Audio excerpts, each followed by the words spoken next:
Welcome back to our channel. Day 14 of MCQ series. Topic Maurya పూర్వయుగం. కింది వాటిలో సరైన వాటిని గుర్తించండి. స్టేట్మెంట్ నెంబర్ 1, అజాతశత్రువు బింబిసారుని యొక్క కుమారుడు. స్టేట్మెంట్ నెంబర్ 2, అజాతశత్రువు మొదటి బౌద్ధ సమావేశాన్ని నిర్వహించాడు. స్టేట్మెంట్ నెంబర్ 3, అజాతశత్రువు వైశాలి రాజ్యాన్ని జయించాడు.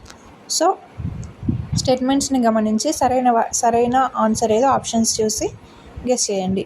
ఇప్పుడు మనం ఎక్స్ప్లెనేషన్ చూస్తే స్టేట్మెంట్ నెంబర్ 1, అజాతశత్రువు బింబిసారుని కుమారుడు అని స్టేట్మెంట్ ఇచ్చారు. అవును. మగధ సామ్రాజ్యం అనేది హర్యంక వంశంతో స్టార్ట్ అవుతుంది. హర్యంక వంశం యొక్క స్థాపకుడు బింబిసారుడు, బింబిసారుని యొక్క కుమారుడు అజాతశత్రువు. సో స్టేట్మెంట్ నెంబర్ 1 అనేది కరెక్ట్ ఆన్సర్. నెక్స్ట్, అజాతశత్రువు మొదటి బౌద్ధ సమావేశం నిర్వహించాడు. అవును. ఇక్కడ బౌద్ధ సమావేశాలు 4 జరుగుతాయి. నెక్స్ట్ క్లాస్లో మనం దాని గురించి తెలుసుకుంటాము. సో మొదటి బౌద్ధ సమావేశానికి అజాతశత్రువు నిర్వహించడం జరిగింది. సో స్టేట్మెంట్ 2 అనేది కూడా కరెక్ట్ ఆన్సర్ అవుతుంది. 4 బౌద్ధ మత సమావేశాలు జరుగుతాయి. మనం బౌద్ధ మతం దగ్గర దాన్ని డిస్కస్ చేసుకుంటాము.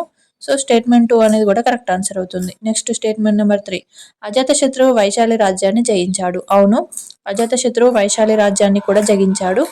సో ఇక్కడ 3 స్టేట్మెంట్స్ అనేవి కరెక్ట్ ఆన్సర్ అవుతాయి. సో 1, 2, 3 కరెక్ట్ కాబట్టి ఆప్షన్స్ చూస్తే ఆప్షన్ సిలో 1, 2, 3 అన్ని సరైనవి కాబట్టి ఆప్షన్ సి అనేది కరెక్ట్ ఆన్సర్ అవుతుంది. సో ఆన్సర్ వచ్చేసి ఆప్షన్ సి, 1, 2, 3 అన్నీ సరైనవే. సో ఇలాంటి మరిన్ని MCQs కోసం ఛానల్ని ఇప్పుడే సబ్స్క్రైబ్ చేసుకోండి. Thank you.